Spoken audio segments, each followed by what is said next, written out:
Buenos días a todos. Espero se encuentren muy bien. Vamos a empezar puntualitos a las 10 de la mañana, hora Colombia. Bienvenido a los que se conectan desde España. Por ahí comenta Sebas que tiene como un poco de dificultad con los horarios. Sí, la idea es que te puedas acomodar en la medida de tu tiempo y, y cómo es. Y de pronto ver las clases, si en algún momento no puede, las clases grabadas las vamos a subir ahí en la plataforma. Y bueno, el curso de leyes najidas lo tengo preparado ya para esta tarde, la primera clase. Creo que les va a gustar mucho con la ayuda de Shem. Entonces, creo que para los alumnos de España puede ser que le quede un poco más fácil. De pronto no a todos, a veces es difícil pues que todos coincidan, ¿no? Con los horarios. Pero bueno, ahí vamos. La idea es que cada quien se organice y bueno, yo también de hecho me estuve organizando y organicé mi agenda y por eso puse ya unos horarios fijos, porque la verdad lo más importante es tener un horario fijo y así si nos acostumbramos y también generamos el hábito de sacar el tiempo para la clase. Y también creo que pedagógicamente es mucho más sano. Entonces me vi en el esfuerzo de tomar un tiempo y agendar todas las cosas que tengo. Y por eso es importante también la asistencia de ustedes, de cada uno de ustedes, porque la verdad un esfuerzo enorme para poder coordinar los horarios y la verdad digo con sinceridad, si la asistencia no se ve mucha, pues entonces me tocaría pues suspender las cosas que llevo, algunas cosas, por la razón de pronto también tener algunos tiempos para mí, para algunas ocupaciones que tengo también. Pero primeramente hago este esfuerzo por ustedes, así que también creo que de parte de ustedes es importante ese esfuerzo de asistencia, o por lo menos ver las clases, pero por lo menos que en la clase haya más asistencia. ¿Ya? Entonces es importante para comentarles eso allí. Y haciendo uso de ese orden, de ser puntuales y todo eso, vamos a tratar de empezar puntualitos, 10 de la mañana. Voy a tratar de que la clase no se me extienda mucho, de pronto una hora y 15 máximo, para tener un poco más de orden. Yo cuando estudié en Israel, en la yeshiva también, en una yeshiva que estudié, mire, si el profesor entraba la clase era a las 9 de la mañana, a esa hora empezaba la clase y si hubiera un solo estudiante. Y si la clase era hasta las 11, ahí mismo terminaba la clase, así sea que estaba en medio de algo, porque tocaba cumplir con los horarios y también tenían otras cosas que hacer y también entraban otros profesores, entonces otros rabinos. Entonces es importantísimo, en Israel es importantísimo el cumplimiento de los horarios, la disciplina. A veces en Latinoamérica somos un poco más relajados con ese tema, pero es importantísimo tratar de empezar a trabajar todo esto. Veo que está entrando más gente, Baruch Hashem. Y bueno, teniendo este espacio, vamos a comenzar entonces con el libro Así una vida plena de sentido. Estamos en la página 235, quedamos ahí en la página 235 al inicio del capítulo 22, hablando de lo que es ciencia y tecnología. Importante tomar este tema porque es una realidad, porque no podemos mirar hacia otro lado y tampoco pensar que de pronto nuestros hijos, las generaciones que vienen, pues tenerlos aislados de estos avances, de estas cosas en que Dios mismo está dirigiendo el mundo. En base a eso quedamos aquí hicimos una introducción sobre esa importancia, sobre esa necesidad o cómo utilizar la tecnología para bien la vez pasada. La verdad es que tardamos bastante para hacer una clase nuevamente de este curso, pero ya lo vamos a hacer más constante. Y continuamos entonces en en el título que dice, ¿por qué es importante comprender la tecnología? Ya hablamos de la importancia, hablamos de que es una realidad, hablamos de que también hay un lado positivo de esto, que podemos utilizar para bien la tecnología como lo estamos haciendo aquí, Baruch Hashem. Entonces, también continuamos acá, ¿por qué es importante? Dice, como escribió Maimónides, contemplando las grandes creaciones de Dios, uno llega a reconocer la gran sabiduría de Dios que estimula el profundo amor por Dios y un deseo de unirse a Él. Escuchen, me parece bonito con lo que comienza aquí, porque sí, de hecho lo comentaba en una clase en estos días, que una manera digamos, de ver a Dios en la creación, dice el Rambam, es la contemplación, contemplar su creación, ver la naturaleza. A mí me encantan los paisajes, sobre todo los paisajes de clima frío, me encanta mucho, la verdad. El clima, digamos, frío me encanta mucho, ¿no? Y el hecho de ver entonces la naturaleza, a veces los árboles, a veces se percibe como cierta alegría en la naturaleza. Entonces, ese tipo de cosas, dice el Rambam, no solamente los árboles y la naturaleza, sino a veces cuando vemos cosas imponentes como de pronto el océano, todas estas cosas nos enseñan los sabios y el Rambam lo trae, de que ayudan precisamente a sensibilizar nuestro corazón y agradecer de la grandeza de Hashem. Y miren que aquí empieza este título citando esta frase o esta enseñanza del Rambam, hablando de un tema de la tecnología. Entonces acá entramos a un asunto, digamos, o una perspectiva diferente, pero también importante. Hace un momento hablábamos de ver la naturaleza, las montañas, todo esto, pero acá también nos está enseñando ya con esta frase, comprendemos que incluso la tecnología, que también es algo que Hashem ha permitido que se desarrolle, allí también podemos ver la grandeza de Hashem. Por eso dice así, en buena parte de la tecnología descubierta en este siglo, sobre todo en el área relacionada con la estructura subatómica de la materia, nos ha dado una comprensión de la unidad dinámica que une el universo entero y el hombre. Aún para una persona que no comprenda cómo funciona un microchip o un electroimán, una tecnología resultante, la tecnología resultante es una consecuencia obvia de un nivel sin precedentes de unidad en nuestro universo. La comunicación moderna nos permite conectarnos instantáneamente con prácticamente cualquier persona en el mundo, como ahorita lo estamos haciendo incluso con personas en España, Baruch Hashem. Y el transporte moderno nos permite llegar en pocas horas a cualquier lugar que apenas 100 años atrás podía habernos tomado meses de viaje. Hablaba con mi hija, por ejemplo, el otro día, que aquí hay un pueblo que está más o menos a una hora, 50 minutos, digamos, en auto, una hora en autobús. Y yo recuerdo, le contaba a mi hija, cuando yo estaba pequeño, mi mamá me llevaba por allá y eran 4 horas de viaje, 4 horas de viaje por el camino, por las dificultades, etcétera. Entonces, hoy día está a una hora. Es cierto, todo está más corto, más rápido, más fácil de llegar. Por eso dice acá, las computadoras también, otro aspecto, las computadoras nos permiten procesar billones de piezas de información en unos pocos segundos, haciendo tareas que antes eran virtualmente imposibles. Nosotros a veces no tenemos una conciencia de los cambios que genera el tiempo a veces, porque estamos viviendo el día a día, pero cuando miramos hacia atrás, no necesitamos ir muy lejos y ver cómo las cosas eran. Por ejemplo, solamente hace unas décadas atrás no existía prácticamente, o era muy raro tener internet, o digamos aprender a utilizar los computadores. Yo empecé a manejar o aprender a manejar o a usar los computadores prácticamente al final de mi universidad, o sea, no era algo muy común en todos los centros educativos. Y también, también tenemos que, por ejemplo, la manera en que se almacenaba la información. Parece mentira que cuando se creó la computadora, 1 megabyte de memoria era una cosa sorprendente. ¿Ya? Hoy tenemos terabytes, tenemos un montón de...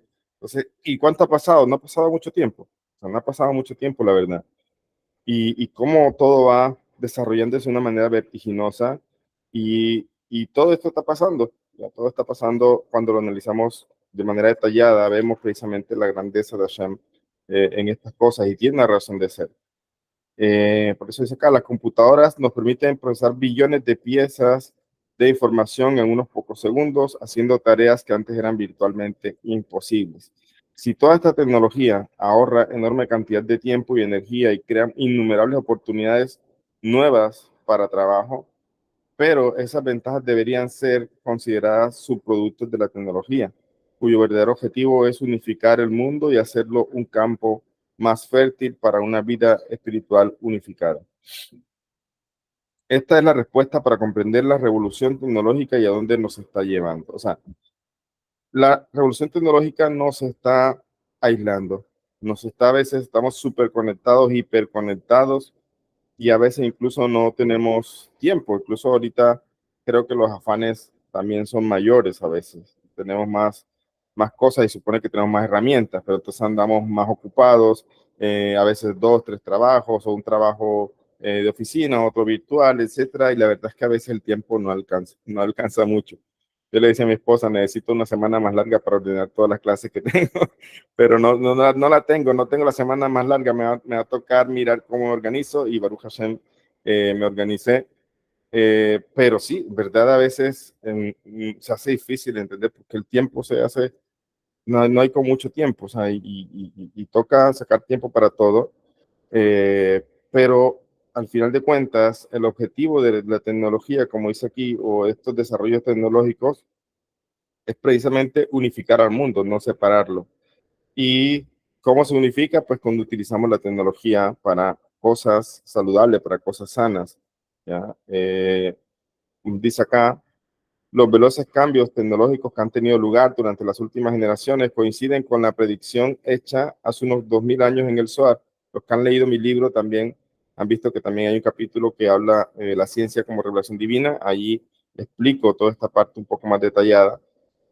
Un texto, el Zohar, que es un texto clásico del misticismo, que dice que en el año 1840 habrá un estallido de sabiduría inferior o avances de la comprensión del universo físico y un incremento de la sabiduría sublime o espiritualidad que empezará a introducir la verdadera unidad en el mundo, llevando hacia la redención final. Esto, si lo quieren comprender un poquito más en profundidad, porque de pronto este no es el tema del libro, acá solamente me está haciendo una introducción, pero yo en mi libro, en el capítulo 10, lo traigo un poquito más detallado, analizando punto por punto cómo se ha dado y cómo la ciencia secular que conocemos, ciencia inferior, también en algún momento se va a unir o va a llegar a un punto en común más visible ¿cómo es? Para la humanidad, con la ciencia de la Torah. El aumento de ambos tipos de sabiduría de la mente y del alma seguramente ha tenido lugar porque donde hemos fallado es, perdón, el aumento de ambos tipos de sabiduría de la mente y del alma seguramente ha tenido lugar. Donde hemos fallado es en integrar estas esferas del conocimiento.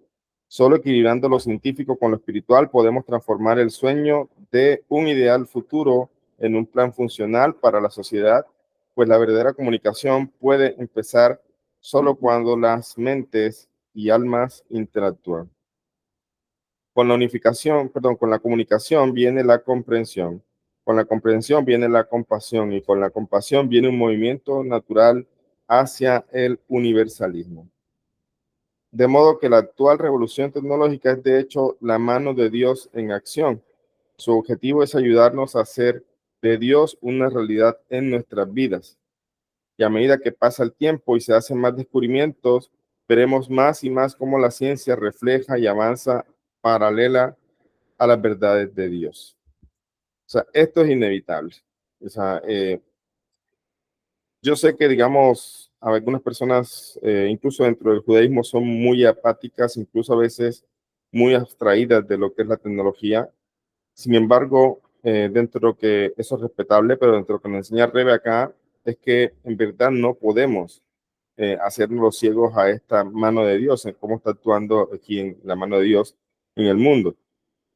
Es como cuando, por ejemplo, bueno, cualquier otra cosa, nosotros tenemos computadoras, tenemos dispositivos, tenemos que tomar precauciones en cuanto a protegernos, a veces con antivirus, a veces con en qué página entramos. Hoy día, por ejemplo, es tan fácil hackear a una persona por hacer clic en cualquier enlace. Es una de las cosas que uno no debe hacer hoy día, porque con un solo clic te roban toda la información. Es mucho de lo que también se está viendo de este tipo de fraudes y cosas. Entonces, uno ya tiene que tomar medidas. ¿Ya? O sea, hay estas tecnologías, las usamos, pero también tomamos medidas para protegernos. De la misma manera en el uso de la tecnología, de ciertas plataformas o lo que sea, puede ser que no está mal, pero también hay que tomar medidas para tener unos límites sanos en cada cosa o también para proteger a nuestros hijos. Dice aquí, un segundito, porque fue que quedé, dice, bien, acá. El objetivo divino en la presente revolución informática, por ejemplo, que le da al individuo un poder y oportunidad sin precedentes, es permitirnos compartir el conocimiento, o sea, conocimiento espiritual entre nosotros, energizando y unificando a los individuos en todas partes. Debemos utilizar la tecnología interactiva hoy no solo para los negocios o el placer, sino para enlazar a la gente, para crear un ambiente propicio a la interacción de nuestras almas, nuestros corazones, nuestras visiones. Yo creo que ya eso se está viendo. El pueblo judío, de hecho, se empezó a ver mucho más en el movimiento no ágida, las personas conectándose, algunos rabinos enseñando, y va creciendo el grupo, charlas, etcétera. Pero la pandemia causó que se lanzaran al ruedo, por decirlo así, también rabinos a enseñar a judíos, ¿ya? Porque la enseñanza iba dirigida muchas veces a noajidas y una que otra por ahí se encontraba, sobre todo a veces Chabad, en el tema de enseñanza a judíos, incluso en Spotify hay charlas, hay hijos de rabinos de Chabad, pero no van dirigidas a noajidas.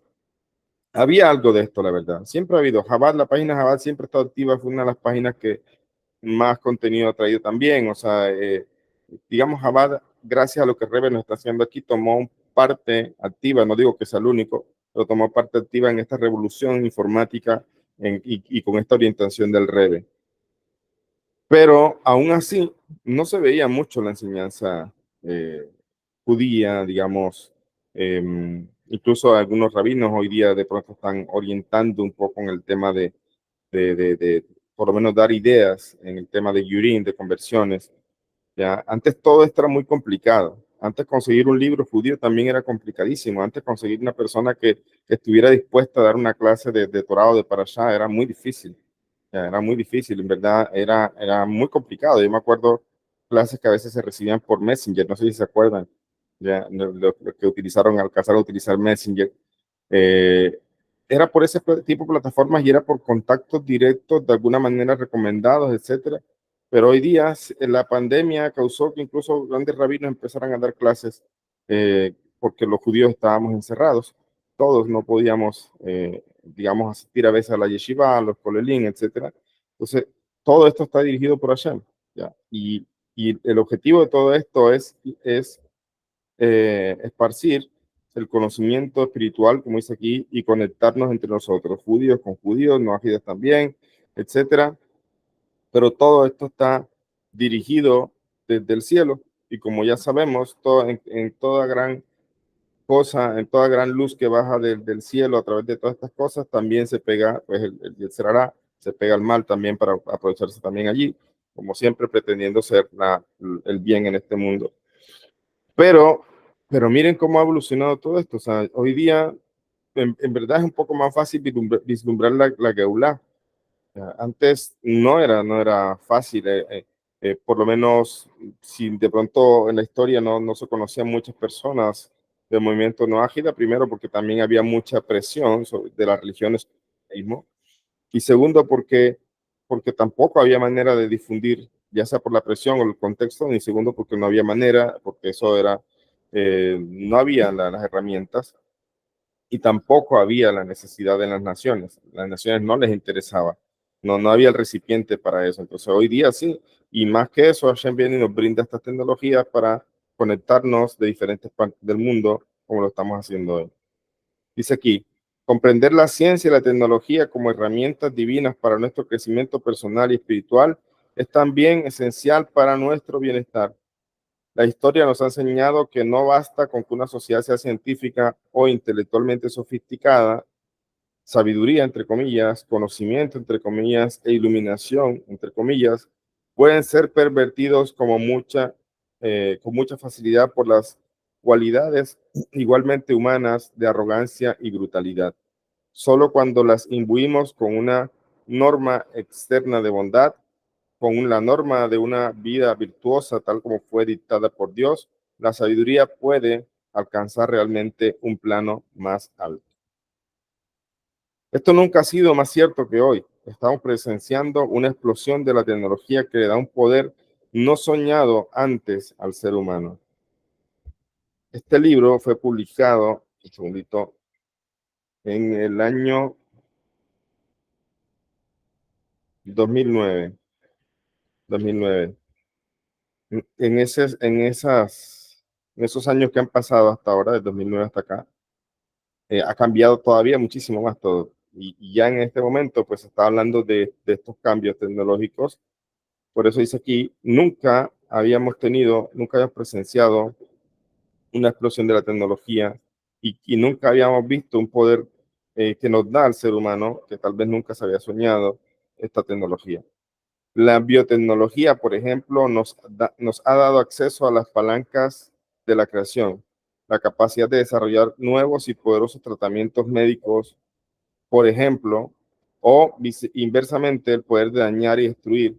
Solo en este siglo hemos visto el testimonio de las capacidades destructivas de las distintas tecnologías, pero aun cuando la tecnología no es usada de modo destructivo, suele desperdiciarse o no usarse en todo su potencial.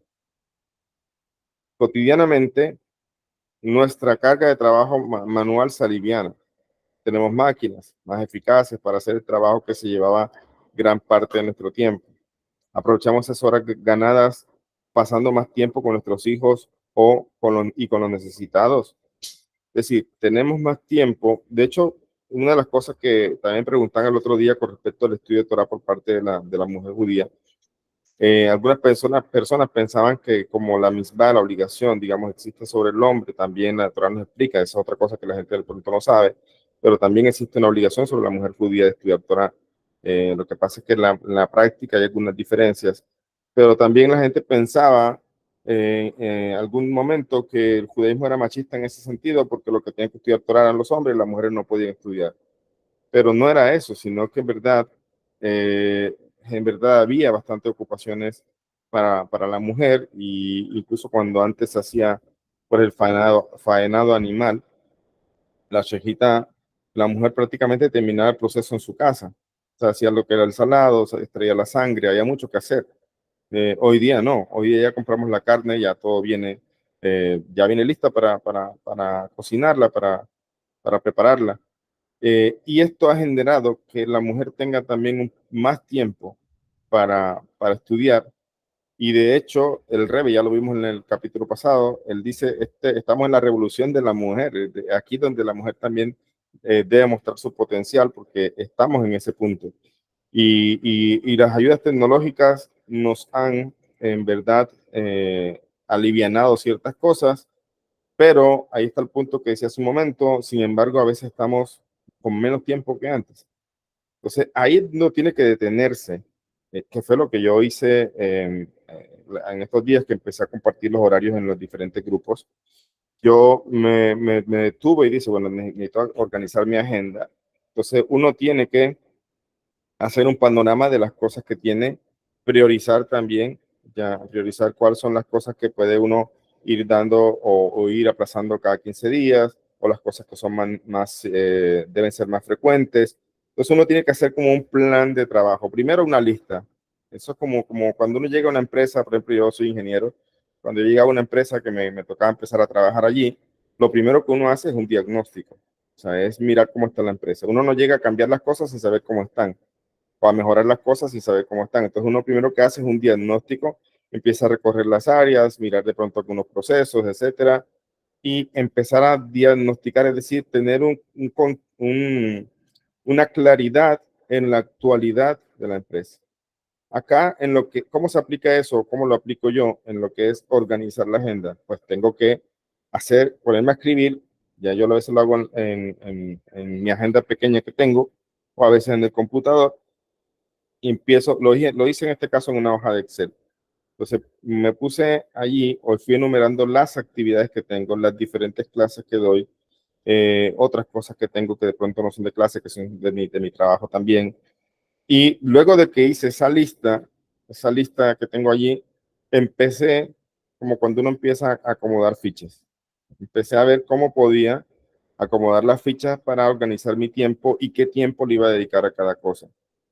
También yo personalmente siempre lo he dicho, o sea, ahorita vi, por ejemplo, una publicación que alguien decía grupos de Facebook, grupo de mujer tal cosa, grupo de esto, grupo de Tailing, en verdad eso no es sano, llenarse tantos grupos. De hecho, mi interés es que precisamente nos empezamos a relacionar con esta plataforma porque considero que es menos invasiva también, ya menos invasiva. Solamente nos conectamos a nuestra clase, vemos una notificación, de pronto un aviso de clase, etcétera. Pero yo me ponía a pensar, bueno, pero la gente casi no le va asistiendo, debe ser que se está familiarizando. Pero no sería sano, imagínense hacer un grupo por cada cosa que tengo, un grupo de WhatsApp, o sea, tendríamos un montón de grupos y va a ser muy complicado, vuelvo al desorden, se vuelve, como decimos en el hebreo, al balagán, que es el desorden. Entonces, la idea es adaptarnos de una manera sana, pero entonces siempre hay como la emoción, que es una cosa que también pasa cuando queremos organizarnos. Ahí se pega nuevamente el mal, ¿no? Queremos hacer la agenda, queremos listar nuestras obligaciones o queremos hacer propósitos, entonces hacemos una lista enorme y después nos frustramos porque no cumplimos eso, porque no hacemos. No es así. Las metas deben ser alcanzables, los propósitos deben ser alcanzables y debe haber una estrategia para alcanzarse. Ya hay cosas que toca dejar de lado por el momento y dice uno, bueno, más adelante, cuando termine esto, entonces paso a esta otra cosa. Por eso organicé los grupos y algunas personas les puse principalmente el grupo no ágida, de leyes no ágidas, porque vi que no habían terminado ese y ya estaban pasando a otros. Entonces, y alguien me comentaba, pidiéndome como una orientación, tengo de hecho que sacar el tiempo para reunirme, que se sentía precisamente que no sabía por dónde comenzar.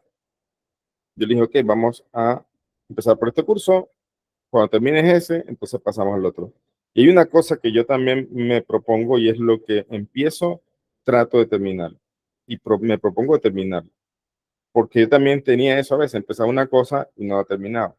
Tenemos clases, por ejemplo, el Tomer de Borá, que lo empezamos, no lo terminé. ¿Ya? Está allí por terminar, lo quiero terminar porque tengo ese propósito. Entonces, es algo que uno identifica y dice, bueno, aquí no estoy bien, yo no puedo empezar aquí y saltar allá, y sobre todo si podemos tener a veces maneras en que nos causamos más distracción cuando tenemos, como decíamos, muchos grupos. ¿Ya? Entonces, grupo por aquí, o si estamos gestionando grupos, en verdad nos volvemos a veces esclavos de estas tecnologías y ya no tenemos tiempo saludable que se necesita para la familia o para uno mismo, para descansar también. Entonces, es importante que uno evalúe, vuelvo y digo, y aprovecho aquí de pronto, aparentemente me salgo del tema, pero creo que tiene que ver con el tema y es cómo organizar nuestra agenda con todas estas cosas que tenemos. Y es que uno tiene que hacer como una especie de diagnóstico, es decir, esto es lo que estoy haciendo. Ok, hago esto, hago esto, hago esto, estoy en tal grupo, estoy en este grupo, estoy haciendo esto, le dedico tiempo a tal cosa. eh, y entonces cuando uno tiene un panorama claro de eso, puede empezar a tachar, por decirlo así, o a dejar actividades que no son en verdad en el momento prioritarias o no son sanas para uno. Ya, no pensemos que, no, pero es que es Torah. Sí, pero en verdad, aunque sea Torah, la Torah también, si no, yo lo decía el otro día, se puede llegar al fanatismo incluso con la Torah. El fanatismo está en todos lados, es la manera como nosotros manejamos las cosas. Ya, la Torah es vida, la Torah es para vivir, la Torah no es para agobiarnos. Ya, no es para estar cargado, que tengo una clase ahora y tengo otra hora, ay no, yo no sé qué voy a hacer, no. Si estás así, tienes que hacer un alto allí. Ya. Tienes que detenerte un momento y entonces, como decía, hacer una lista de todo lo que estás haciendo, una lista de las cosas que gestionas, una lista de las cosas que estás trabajando y luego de eso, entonces empiezas a priorizar. Al priorizar, vas a decir, bueno, esto primero, estas otras después. Por eso yo puse algunas clases cada 15 días, ¿ya? Y otras están semanalmente. Mi prioridad ahorita es curso no agida y el curso Anatomía del Alma que llevamos con mi otro grupo avanzado. Entonces, esos son semanales, esos son prioridad. ¿Ya? Los otros no es que sean menos importantes, solamente son enseñanzas de vida que también se puede dar un espacio de tiempo, así lo manejé. también tengo curso de Tania, también puse cada 15 días. ¿Ya? Además que también la idea tampoco es cargarlos, o sea, así también les doy un espacio porque si pongo todas las clases semanales, pues van a estar prácticamente dando clases conmigo toda la semana y cargados y no es la idea. Entonces, para resumir, uno necesita hacer a veces un alto cuando la tecnología está dejando de ser lo que debe ser, que es una ayuda, una manera de alimentarnos, una manera de unirnos con todo este mensaje de la Torá, pero al mismo tiempo tenemos entonces que, cuando eso no está pasando, detenernos, evaluar, a mí me gusta a veces hacerlo en el computador, al que le gusta hacerlo escribir, pues que lo haga un diagnóstico y después se organiza priorizando, y si se quiere poner metas, que las metas sean alcanzables, ¿ya? Alcanzables. Eso les puedo decir por el momento, como una manera de consejo general. Eso es importantísimo. Bien, porque la idea es esa, la idea es estar utilizando la tecnología de manera saludable. Dice acá, eh, segundo, acá, la capacidad de desarrollar nuevos, dice la biotecnología, por ejemplo, nos ha dado acceso a las palancas de la creación, la capacidad de desarrollar nuevos y poderosos tratamientos médicos, por ejemplo, o inversamente el poder de dañar y destruir. Ya. Solo en este ciclo hemos visto el testimonio de las capacidades destructivas de distintas tecnologías, pero aun cuando la tecnología no es usada de este modo destructivo, suele desperdiciarse o no usarse en todo su potencial. Hay una cosita que se me escapaba también, que es un consejo que les doy. La agenda, cuando yo agendo todo en la noche, no en la mañana. Preferiblemente hacer esa agenda en la noche de lo que va a hacer el día siguiente. Y segundo, en esa agenda hay algo que no puede faltar para nada, y es el tiempo en familia. ¿Ya? El tiempo para el esposo, cuánto le voy a dedicar tiempo para el esposo, para la esposa, para los hijos, para todos juntos. Ese es un factor que tampoco debe faltar allí. Es importantísimo el tiempo en familia. Bien, cotidianamente nuestra carga de trabajo manual se aliviana, como decíamos, tenemos máquinas más eficaces para hacer el trabajo que se lleva gran parte de nuestro tiempo. La pregunta es, ¿aprovechamos esas horas ganadas pasando más tiempo con nuestros hijos y con los necesitados? Por eso dice que es importante ponerlo allí. ¿Nos ofrecemos para dar una clase o ayudar a un vecino? ¿O simplemente apretamos este nuevo botón que nos hace la vida mucho más conveniente y cómoda? Todos sentimos la necesidad de mejorar nuestras vidas, pero debemos equilibrar las maravillas de la tecnología respondiendo a las demandas espirituales del potencial de nuestras almas. Estas demandas empiezan a resonar a través de la sociedad.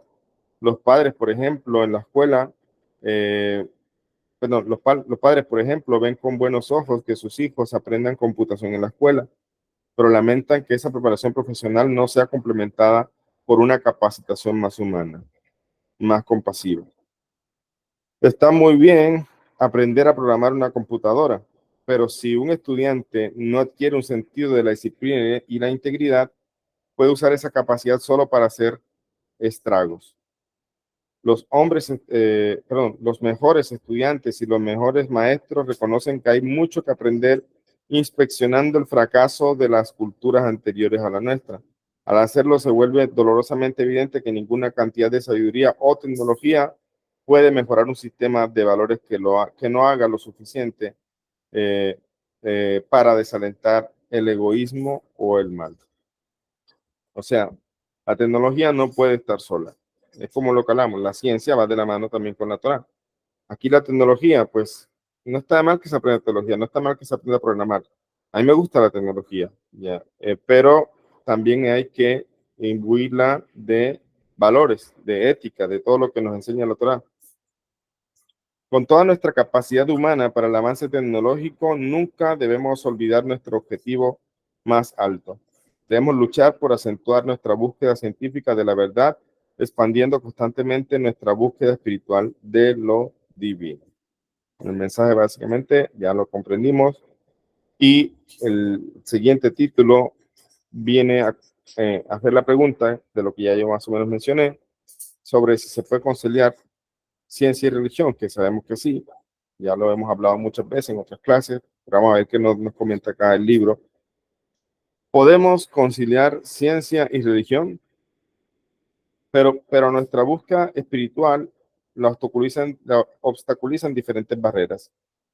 La revolución científica, por ejemplo, hizo que algunas personas abandonaran su fe en Dios, rechazando sus creencias frente a las nuevas verdades científicas. Otros se aferraron tenazmente a sus convicciones, negándose a reconocer los descubrimientos de la ciencia. Esta batalla llegó a su máxima intensidad en el siglo XX, cuando la ciencia se presentó a sí misma como una todopoderosa nueva religión, entre comillas. Pese a cierto grado de iluminación y distintos intentos de reconciliación, para alguna gente todavía existe hoy un abismo entre la ciencia y la religión, como si algunas partes de la vida estuvieran controladas por Dios y otras por las leyes de la ciencia y la naturaleza.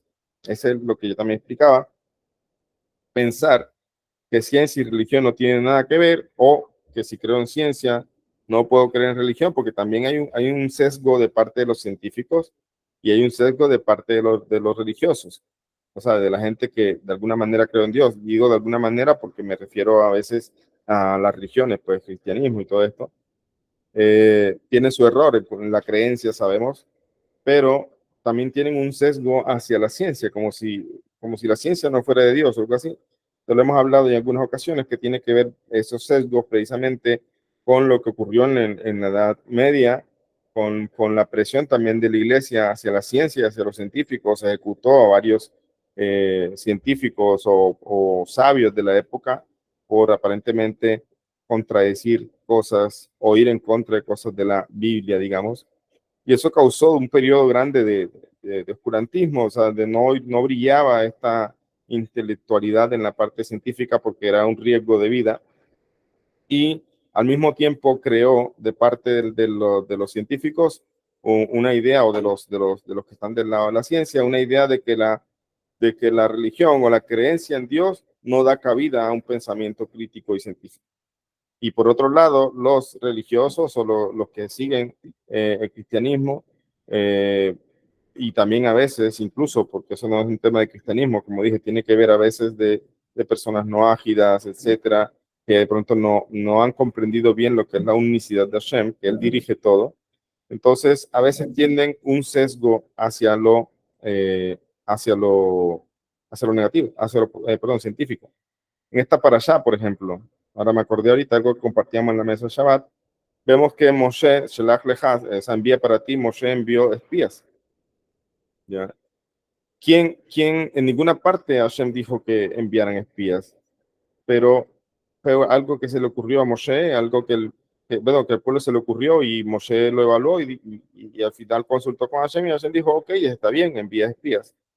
Entonces, sabemos lo que pasó, los espías hablaron mal de la tierra de Israel. Y alguien me preguntaba en la mesa Shabbat, pero ¿para qué enviaron espías? ¿Para qué ponerse en eso? Se hubiera evitado este pecado. Yo le dije que el problema no fue enviar espías. No fue ningún pecado ni ninguna mala acción enviar espías. El problema fue lo que los espías dijeron, lo que causó. O sea, hablar mal de la tierra y hacer creer al pueblo que era difícil o imposible conquistar esa tierra. Entonces, hay un asunto aquí. En verdad, entonces, como decíamos, ¿estuvo mal que Moshe enviara espías? No, el Rebe y los sabios nos enseñan que está bien que utilicemos esa parte racional. Moshe no envió espías para ver si podían en verdad conquistar la tierra. Él envió espías para ver por dónde podían conquistar. ¿Ya? Es decir, cuáles eran las partes débiles, cómo hacer inteligencia, vamos a decirlo así. A ver por dónde podían entrar. Y me preguntaba a mi hija, ¿pero para qué? Si Hashem se les va a entregar. Ya, y le dije, ¿por qué? Esa es la pregunta que también podríamos hacernos. Bueno, pero ¿para qué Hashem nos mandó a este mundo eh, a trabajar si Él nos va a dar una recompensa? ¿O por qué, por ejemplo, cuando vemos la guerra con Amalek? ¿Ya? O sea, para qué ponernos a pelear? Más bien que Hashem haga así y acabe con Amalek. Punto. ¿Para qué ponernos a pelear con la gente que está en la tierra de Israel? Que Yehoshua tuvo que cumplir esa misión de hacer guerra. Eso en el Talmud se llaman guerras santas, o sea, guerras que son de Mizbah, son guerras que Hashem ordenó hacer. Entonces, ¿para qué ponernos a Hashem en esa guerra si más bien, hombre, que con un chasquido de dedos, entre comillas, acabe con ese enemigo y nos haga entrar con alfombra roja a la tierra de Israel? ¿Ya? ¿Para qué? La respuesta es porque así Hashem construyó el mundo. Hashem construyó el mundo de una manera que nosotros trabajemos y hagamos méritos. Y Él obviamente está allí respaldando, Él obviamente dirige todo, Él obviamente hace que las guerras se ganen para el pueblo de Israel. O sea, no es Israel, no es la fuerza del caballo como dice el Salmo. O sea, no son las armas, no son los tanques, no es la mejor tecnología que hay, no es el domo de hierro, no, es Hashem protegiendo. Ya, obviamente hay una acción o hay un trabajo de parte de los seres humanos y debe haberlo, es sano. Por eso el hecho de que Moshe enviara espías no tiene nada de malo, es totalmente correcto. El problema fue lo que los espías hicieron. Ese fue el pecado. ¿Ya? Entonces acá, ¿cuál es la enseñanza de esta parasha también? Que Hashem nos da las herramientas para que trabajemos y hagamos las cosas, pues entonces tenemos que utilizarlas y no pensar, no, ¿para qué voy a hacer eso si Dios me va a curar? No, ¿para qué voy a hacer eso si Dios tal cosa? Entonces, es como la persona que de pronto en las religiones, estas idólatras a veces dicen no, algunos dicen no voy a ir al médico porque yo voy a hacer un grupo de oración, vamos a rezar, que todo me salga bien. No es así, rezar está bien, sin duda, pero también tiene que ir al médico. ¿Acaso no le dio a Hashem sabiduría al médico para curar? Entonces, la lógica, la razón también es importante y por eso alejarnos de estas cosas que Hashem nos está dando, como la ciencia, las tecnologías, pues también es una distorsión de comprender lo que es la unicidad. Bien, dice aquí, la actitud compartimentada, no obstante, es errónea. Dado que Dios creó el universo y las leyes naturales que lo gobiernan, no puede haber cisma entre el creador y su creación. O sea, no debe haber una brecha allí. Las leyes naturales del universo difícilmente pueden contradecir el plan a partir del cual fueron hechas. De modo que la ciencia es en última instancia el estudio humano de la mente de Dios, la busca de la comprensión de las leyes que Dios instaló para hacer funcionar el universo físico. Eh, la ciencia hoy está aprendiendo a reconocer su verdadera posición, mientras que las conclusiones científicas eran en el pasado consideradas leyes naturales con todas las rígidas implicaciones de esa palabra. La ciencia moderna ya no sostiene una visión tan dogmática. Los científicos contemporáneos ahora aceptan el indeterminismo fundamental de la naturaleza. ¿Ya? Ahorita leemos los comentarios. El principio de incertidumbre de Heisenberg. Por ejemplo, lo impredecible de la posición y velocidad de las partículas subatómicas. Se entiende como un principio intrínseco a todo el universo. La incertidumbre no apunta a una limitación en nuestra capacidad de medir, sino a una característica inherente a la naturaleza. Es decir, los científicos modernos ya no esperan encontrar la verdad absoluta en la ciencia. Esto no significa echar conjuros sobre la ciencia o desacreditar el método científico. Por el contrario, los logros científicos han mejorado espectacularmente la vida humana. Pero para que la ciencia alcance el máximo de eficacia, debe ser vista en perspectiva. Debemos aceptar que la ciencia por sí es una busca, no un sistema absoluto, es neutral, una serie de teorías a las que podemos darle buen o mal uso. La sabiduría de Dios, en cambio, es absoluta, específica y enseña cómo debe actuar el hombre para la mayor ventaja de sí mismo y de la comunidad en general. A diferencia de la evidencia, perdón, de la ciencia, la sabiduría de Dios es la verdad absoluta, es la verdad absoluta. No está limitada por la causa y el efecto, decididamente no es neutral. Hay un comentario bastante largo que de lo vamos a leer, no nos vamos a saltar, creo que es muy importante para la próxima clase, pero por el momento yo creo que podemos dejar allí. Me gustaría, tenemos 15 minuticos de pregunta, por si tienen alguna pregunta, me gustaría escucharles, si tienen algo que decir. Voy a marcar acá el texto. Si tienen algo que comentar, les escucho.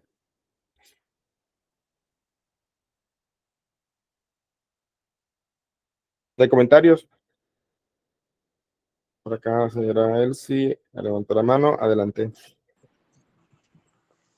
Un momento y apago el ventilador. Uh-huh. Muy buenos días a todos. Buenos días, Rabino. Buenos días, Shalom. buenos días. Yo me acuerdo, pues, de acuerdo al tema, cuando yo estaba también en las religiones y Uh-huh. pues ya yo tengo mis años, mi edad. Uh-huh. Entonces estaba el cuento que uno no podía estudiar y bueno, yo estaba en un grupo de líderes. Uh-huh. Entonces nos decía el líder de nosotros, porque de ahí viene la revolución al no estar uno de acuerdo y satisfecho en las cosas. Entonces él decía que el papá de él le decían que Pinocho iba a venir. Entonces, como era agricultor, entonces la gente tomó la actitud de no cultivar. Uh-huh. Entonces, Félix que le decía, siembren la yuca, si Pinocho viene, bueno, y si no, ¿qué vamos a comer? Entonces, todo lo que ha evolucionado y la inquietud y muchas veces que se le llamaba a uno rebelde por no estar satisfecho pues con muchas opiniones de los líderes Uh-huh. a lo que ha llevado, porque en la religión se llama pues rebeldía, acá se puede cuestionar, allá no se podía cuestionar. Uh-huh. Me acordaba de eso. Gracias. Sí, sí, así es, totalmente. Para que no sepan, Pinocho se refiere a Jesús, Uh a -huh. la boda Sara. Entonces lo explico Uh -huh. para que de pronto en otra parte lo entiendan. Ok, muchas gracias, señora Elsie. Sí, bueno, básicamente es eso, o sea, el tema del dogma que hay en las religiones, también eso ha cambiado un poquito y se están abriendo un poquito más a la ciencia, ciertas cosas. Sin embargo, siguen teniendo un recelo, digamos, con aceptar la ciencia digamos, sí, con el análisis que hace la ciencia. Incluso encontramos personas, yo lo comento en mi libro, que pueden ser médicos, incluso pueden ser ingenieros, que cuando entran a estos lugares como si apagaran a su lógica de ingeniero y de médicos lo dejaran afuera del sitio donde se reúnen, porque allá está prohibido el tema de cuestionar, como usted lo decía, lo veían como malo. Y de hecho es uno de los cambios en los que tiene que empezar, digamos, o de los grandes cambios que hace el No Ágida, y es parte de ese proceso. Ahora, lo que pasa es que el No Ágida empieza a cuestionar muchas cosas y de pronto cae en otro tema, en ese proceso de crecimiento, y es a veces eh, la pena para cuestionar a veces las enseñanzas, no del rabino que está hablando, sino de las enseñanzas de nuestros sabios. Nosotros al final de cuentas estamos transmitiendo una enseñanza, no estamos inventando nada. Entonces, a veces yo lo compartía en el apartado que estoy visitando el grupo de apartado, de que se cae en lo que se llama una falsa humildad. Ya la falsa humildad es aquello que de pronto, no, yo que voy a preguntar, no, que es que me da pena, no, que es que yo, ¿quién soy yo para preguntarle al rabino? Es que de pronto le voy a faltar el respeto al rabino, es que de pronto voy a quedar mal. Eso es falsa humildad. Así lo explica a Hasidut, Tani. ¿Por qué? Porque uno tiene la obligación de preguntar. ¿Ya? Entonces, se tiene que pasar a ese segundo plano, vamos a decir, ese segundo nivel en el que se va ya dejando, bueno, los dogmas de la religión está bien, ya la persona está, Baruch Hashem, en un camino monoteísta, pero ahora también tiene que aplicar ese cuestionamiento a las enseñanzas y también eso tiene que ser con respeto, como están las leyes de Kibbutz Abaem, ya que cuando un padre de pronto dice algo que de pronto no está bien, el hijo puede hacerle ver su error de manera respetuosa, porque también esa es otra cosa que hay que aprender. Pero sin duda, eh, algo importante tanto en la ciencia como en el estudio de la Torah es el cuestionamiento, es el análisis. En la clase de hoy que voy a hacer de leyes no ajidas voy a enseñar un poquito sobre precisamente algunas reglas de interpretación de los sabios. Voy a enseñar sobre una, voy a poner un ejemplo, voy a traer textos allí para mostrarles, para que entiendan cómo se maneja un poco el estudio desde el cuestionamiento y el análisis y el estudio y la discusión. Entonces es importantísimo que el estudiante siempre esté preguntando sin ningún tipo de penas o predisposición. Adelante, por acá tiene la mano Eliana levantada, adelante. Hola, buenos días. Hola, Rafa. Sí, Bueno, en gracias. cuanto a lo que usted dice, hay algo que a mí me quedó me ha quedado pues desde que empecé con sus enseñanzas es que la información genera formación, ¿verdad? Entonces, Sí. en la medida en que vamos conociendo, que vamos aprendiendo, también nos vamos atreviendo, por lo menos es mi caso, ya me voy atreviendo como a preguntarle y muchas veces, ¿qué me pasa? Que tengo la duda y recuerdo que en algún momento usted nos enseñó tal cosa y acudo a la clase y ahí se me despeja la duda. Entonces, a veces también no hago preguntas, pero porque he encontrado en sus propias clases ya que ahí estaba y que eso. Entonces, sí, pero ese temor se va quitando en la medida en que vamos también aprendiendo, vamos Así es. conociendo, vamos viendo. Entonces, como que haciendo como un aporte a lo que usted dice, que efectivamente es así, y también vamos depurando poco a poco, porque no solo es en las creencias, sino en la manera en la que vamos aprendiendo, porque veníamos aprendiendo de cierta manera y ya acá, a la luz de la Torá, pues se nos presenta una gama diferente, entonces también allí va influyendo mucho en el conocimiento, en la manera de adquirir ese conocimiento. Entonces, pues, Así es, ya. muchas gracias. Es importante lo que comentas de que a veces también pues hay momentos para preguntar, no es otra cosa. En el desarrollo de la clase a veces tiene una pregunta, es bueno anotarla, y a veces incluso se desarrolla en la clase y se responde. Entonces, y ya, por eso el momento de preguntas a veces lo dejo para el final y tal cual como dices tú, a veces en otras clases se van solucionando las inquietudes. Pero bueno, es importante siempre esa parte de preguntar, de salir de la inquietud, salir de la duda, es importantísimo. Y bueno, yo creo que el resumen de la clase de hoy, hablando de las tecnologías, yo pondría una tareita para cada quien, para cada uno de ustedes, y es el tema de organizar su agenda. ¿Ya? Organizar su agenda buscando que le quede tiempo para sí mismo, porque también uno debe quererse uno mismo, debe tener esa valía, esa dignidad de decir, bueno, hoy quiero descansar, hoy quiero hacer tal cosa, hoy quiero distraerme en esto, ¿ya? Entonces, y también el tiempo para la familia. Alguien me comentaba una vez hablando, una estudiante me decía, Rabino, yo no sé, tengo dificultades con mi esposo porque es que yo me levanto a hacer salmos temprano y él dice que no le hago el desayuno. Yo le decía, pues está haciendo mal, debe atender primero a su esposo, ya, bendiga a Hashem y tiene que atender a su esposo.